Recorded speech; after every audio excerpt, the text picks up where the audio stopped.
Hello friend welcome to my YouTube channel মই ৰাজাকৰ আপোনালোকে চাই আছে আৰজেডকে টিউটোৰিয়েল। আজিৰ এই ভিডিঅ'টোত আলোচনা কৰিম চৰকাৰী কৰ্মচাৰী বিষয়ৰ সকলৰ বিষয়ে। হয় তেওঁলোকৰ বাবে এটা নিয়ম আছে আৰু সেই নিয়মটো যদি উলংঘা কৰে তেতিয়াহলে 4 নৱেম্বৰৰ পৰা তেওঁলোকৰ দৰমহা কৰ্তন কৰা হ'ব, 1 মাহৰ দৰমহা কৰ্তন কৰা হ'ব। তো এইটো খবৰ আহিছে, আহক এই ভিডিঅ'টোত আমি আলোচনা কৰিম। তো ফ্ৰেন্ড ভিডিঅ'টো ষ্টাৰ্ট কৰাৰ আগতে আপোনালোকৰ ওচৰত এটা সৰু ৰিকুৱেষ্ট, মোৰ ভিডিঅ'টো এটা কৰি লাইক কৰি দিয়ক, কিয়নো আপোনালোকৰ এটা লাইকে আমাক আগলৈ ভিডিঅ' বনাবলৈ উৎসাহ যোগায়। আৰু আপোনালোকে চেনেলটো সাবস্ক্ৰাইব কৰি ৰাখিব এনেকুৱা ধৰণৰ নতুন নতুন ইনফৰমেশ্যন পাবৰ বাবে। তো আহক আৰম্ভ কৰোঁ ভিডিঅ'টো।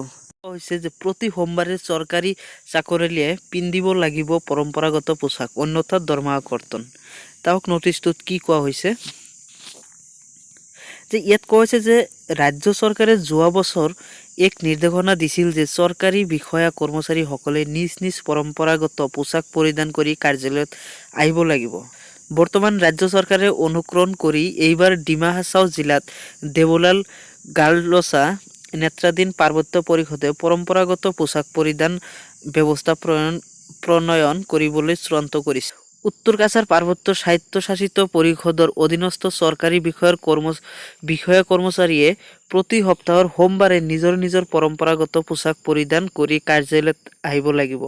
নিৰ্দেশ উলংঘা কৰা বিষয়া কৰ্মচাৰীৰ 1 মাহৰ দৰমহা কৰ্তন কৰা হ'ব। অলপতে বিজেপি শাসিত উত্তৰ কাছাৰ পাৰ্বত্য শাসিত পৰিষদে এই সিদ্ধান্ত গ্ৰহণ কৰিছে। আনকি পৰিষদৰ CEM সকলেও নিজ পৰম্পৰাগত পোছাক পৰিধান কৰিব লাগিব।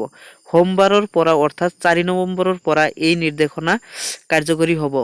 যোৱা বৃহস্পতিবাৰে স্বায়ত্তশাসিত পৰিষদৰ অধিৱেশনত এই প্ৰস্তাৱ সৰ্বসন্মতভাৱে গৃহীত হয় আৰু একেদিনাই পৰিষদৰ প্ৰধান সচিবে এখন জাননীও জাৰি কৰে।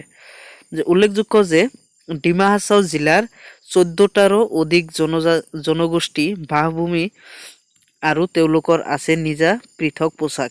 কিন্তু পৰিষদৰ এই নিৰ্দেশনা কিমান দূৰ সফল হয় সেয়া অনাগত দিনত এক লক্ষণীয় বিষয় হ'ব। যিহেতু পৰম্পৰাগত পোছাকৰ ইচ্ছুক লৈ পৰিষদৰ নৰ্মাল বিভাগৰ বিষয়া কৰ্মচাৰীৰ পৰা মতামত জানিব বিচৰাত তেওঁলোকে এই বিষয়ত অসন্তুষ্ট ব্যক্ত কৰে।